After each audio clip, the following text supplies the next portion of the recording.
बिहार की राजनीति कब कौन सी करवट ले कह नहीं सकते। प्रशांत किशोर नीतीश पर वार कर रहे थे, पीके को नीतीश नौसिखिया बता रहे थे। अब खबर ये है कि दोनों की मुलाकात हुई है। अब समझने वाली बात ये है कि आखिर ये हो क्यों रहा है और इसका मतलब क्या है।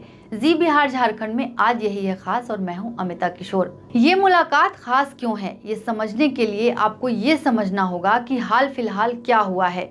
प्रशांत किशोर ने हाल ही में कहा था नीतीश को फेविकॉल का ब्रांड एम्बेसडर बनाना चाहिए। विपक्षी एकजुटता की नीतीश कुमार की कोशिशों का कोई नतीजा नहीं निकलेगा। दूसरी तरफ नीतीश ने कहा था प्रशांत को एबीसी नहीं पता, वो बीजेपी की मदद करना चाहते हैं। अब बिहार में वो अपना जो करना चाहिए करे ना भाई, उसे क्या मतलब, उसके स्टेटमेंट का कोई अर्थ नहीं है।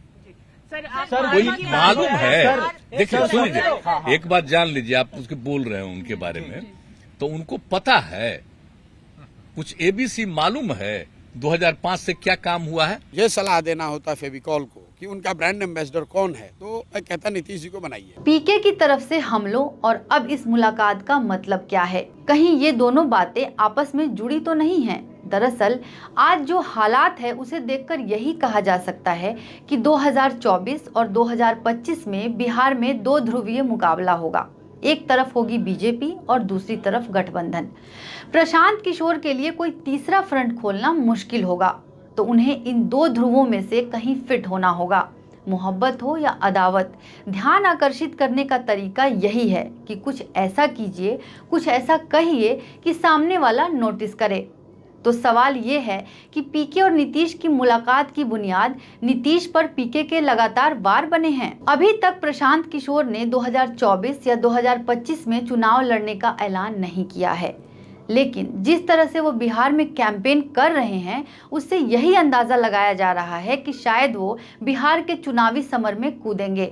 इस नाते अभी वो विपक्ष की भूमिका में हैं, लेकिन कोरी बयानबाजियों से खास फायदा होगा यह कह नहीं सकते। सवाल ये है कि प्रशांत किशोर बिहार के वोटर को क्या नया ऑफर कर रहे हैं। प्रशांत किशोर एक मंझे हुए चुनाव रणनीतिकार माने जाते हैं, तो फिर वो ये बात जरूर जानते होंगे कि वोटर नेगेटिव राजनीति से तंग आ चुका है। उसे ये नहीं सुनना कि फला नेता क्या नहीं कर रहा है, वो जानना चाहता है कि आप क्या कर सकते हैं। हर बात को लेकर विरोधी पार्टी पर छींटाकशी, यही इस देश की सियासत की परिपाटी रही है। तो प्रशांत किशोर क्या नया करने वाले हैं। वैसे भी जिस बात पर उनका नीतीश से अलगाव हुआ था, अब जब नीतीश वही कर रहे हैं तो प्रशांत किशोर को क्या दिक्कत है। अगर उन्हें सांप्रदायिकता के मुद्दे पर नीतीश का बीजेपी के सामने झुकना नहीं पसंद था, तो अब तो नीतीश उनके ही बताए मार्ग पर चल रहे हैं।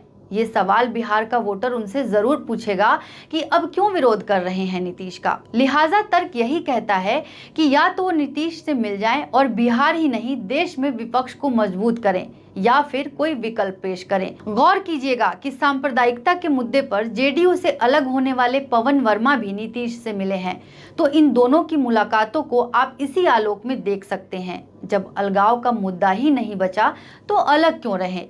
आगे देखिए बिहार की राजनीति और क्या नए रंग दिखाती है। बाकी खबरों के लिए आप देखते रहिए जी बिहार झारखंड।